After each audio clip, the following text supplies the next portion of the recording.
সুপ্রিয় দর্শক, হক green world চ্যানেলে আপনাকে জানাই স্বাগত।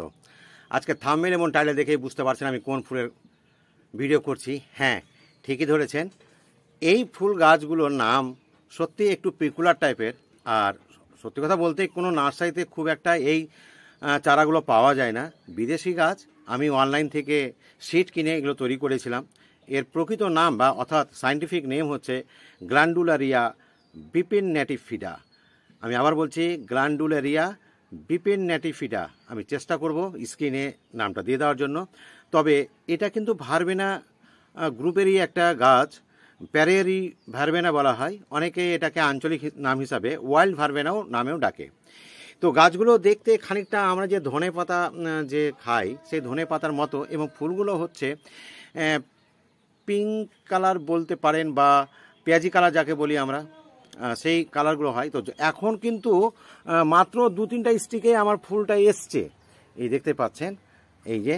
তো এখন এত হবে, মানে চারদিকে কিন্তু ফুলের কুড়িগুলো কিন্তু একেবারে ভর্তি হয়ে গেছে, এবং এক সপ্তাহ পরে একদম বেশ সুন্দর একটা রাউন্ড ফিগারে একদম বেশ সুন্দর হয়ে যাবে ফুলগুলো। দেখতে সত্যি খুব মিষ্টি কালার।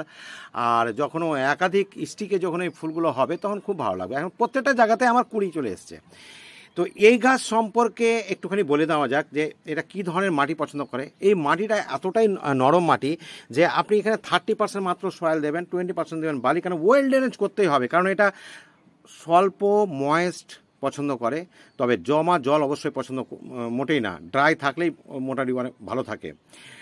আর এখানে দিয়েছি আমি 30 থেকে 40% আপনি দিতে পারেন কোকোপিট। কোকোপিটের পরিবর্তে ধানের তুষ বা কাঠের গুঁড়ো দিয়েও করতে পারেন। মাটিকে একদম হালকা করতে হবে, নইলে কিন্তু এই গাছ আপনি করতে পারবেন না শক্ত মাটিতে।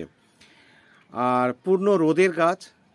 আর সবচেয়ে বড় কথা, এটা শীতের শেষে থেকে এটা ফুটতে শুরু হয়, কারণ এটা শীতকালীন নয়, এটা অ্যাকচুয়ালি বসন্তের শুরুতেই এই গাছগুলো খুব ভালো ফুল দেয়। তো এটা আমি কিভাবে শীত থেকে করেছি সেটা একটু দেখে নেওয়া যাক। চলুন আমরা সেই গাছের ধারাবাহিক বৃদ্ধিটা আমরা দেখব, তারপরে আমি আলোচনা করব। তো বন্ধুরা, দেখতেই পাচ্ছেন এখানে আমি বেশ কিছু সিড আমি ফেলেছি, আরও এক জায়গায় সিড রয়েছে, কিন্তু একই গাছ কত জায়গাতে বসাবো, তাই আমি এখানে সমস্ত গাছকে কাজে লাগাতে পারিনি। এলাকার কোনো বন্ধুবান্ধব আসলে অবশ্যই আমি দিতে পারবো। এখনও গাছটাতে প্রচুর ফুল হবে রয়েছে আমার কাছে। এই গাছটা একটু বড় হলে, অথবা এখান থেকে আপনি গ্রোয়িং ব্যাগেও এটা তৈরি করলে খুব ভালো হয়, তাহলে শেকড়টা তৈরি হয়ে গেলে পরে টবে বসাতে সুবিধা হবে। তো বন্ধুরা, আমি ঠিক এইরকম একটা মানে গ্রোয়িং ব্যাগে বড় করে নিয়েছি, মোটামুটি 3-4 ইঞ্চির মতো। তো এই গাছটা কিন্তু সত্যি কথা বলতে টবে বসানোর মতো হয়ে গেছে। তবে এই গাছকে যেখানেই বসাবেন এই গ্রোয়িং ব্যাগ থেকে একদম ফাইনাল পট হবে, এটা আর অন্য কোনো জায়গাতে তুলে বসানো যাবে না। তো মোটামুটি 8 ইঞ্চি পট বা 10 ইঞ্চিও নিতে পারেন। একটু রেডিয়াসটা বড় থাকলে শাখা প্রশাখাগুলো চারদিকে ছড়াবে। সেইভাবেই যেভাবে মাটির কথা বললাম, 30% আপনি গার্ডেন সয়েল, 20% বালি নিয়ে নেবেন, নিয়ে কম্পোস্ট একদম 30 থেকে 40% দিতে হবে কিন্তু। আর কাঠের গুঁড়ো দিতে পারেন তার পরিবর্তে, অথবা আপনি ধানের তুষ দিতে পারেন। হালকা করতে হবে মাটি, আর কোকোপিট দিতে হবে, কারণ একটু সামান্য ময়েস্ট পছন্দ করে। তো চলুন আমরা এটাকে সুন্দর করে বসিয়ে দেখাচ্ছি যে কীরকম পটে বসাতে ভালো হয়। তো বন্ধুরা, আমি এই পটে বসিয়েছি, এটা বসানো মাত্র 1 সপ্তাহ হলো।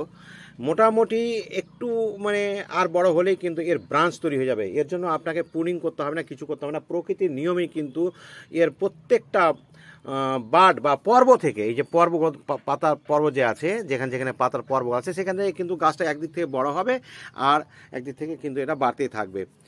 তো এই সময় কিন্তু খাবার বলতে আপনি অবশ্যই খোল জলটা দেবেন। আর পরের সপ্তাহে হয়তো কিচেন ওয়েস্ট থেকে তৈরি করা যে লিকুইড আমরা সারটা তৈরি করি সেটা দিতে পারেন। অন্য কোনো কেমিক্যাল ফার্টিলাইজার দেওয়ার কোনো প্রয়োজন নেই।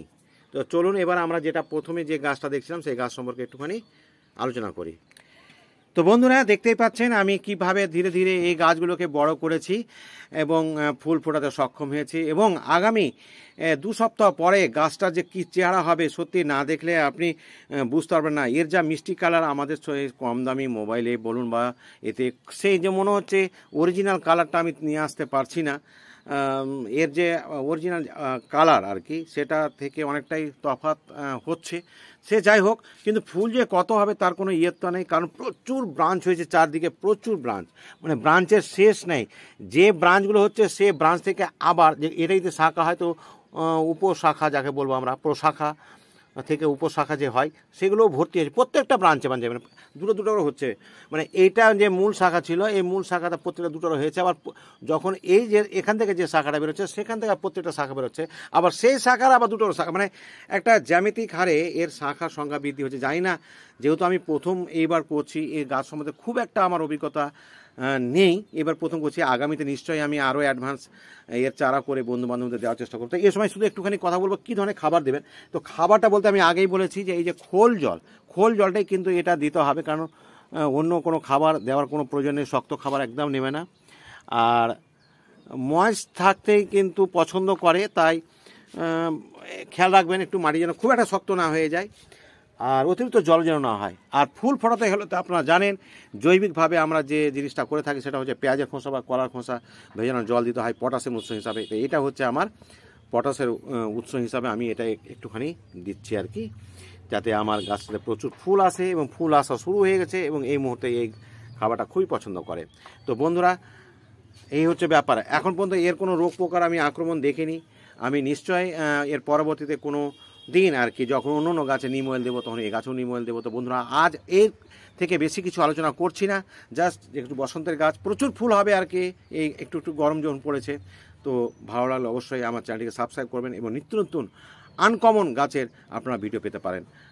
আজ এতটুকুই, কথা হবে পরবর্তী ভিডিওতে। ভালো থাকবেন, সুস্থ থাকবেন, ধন্যবাদ।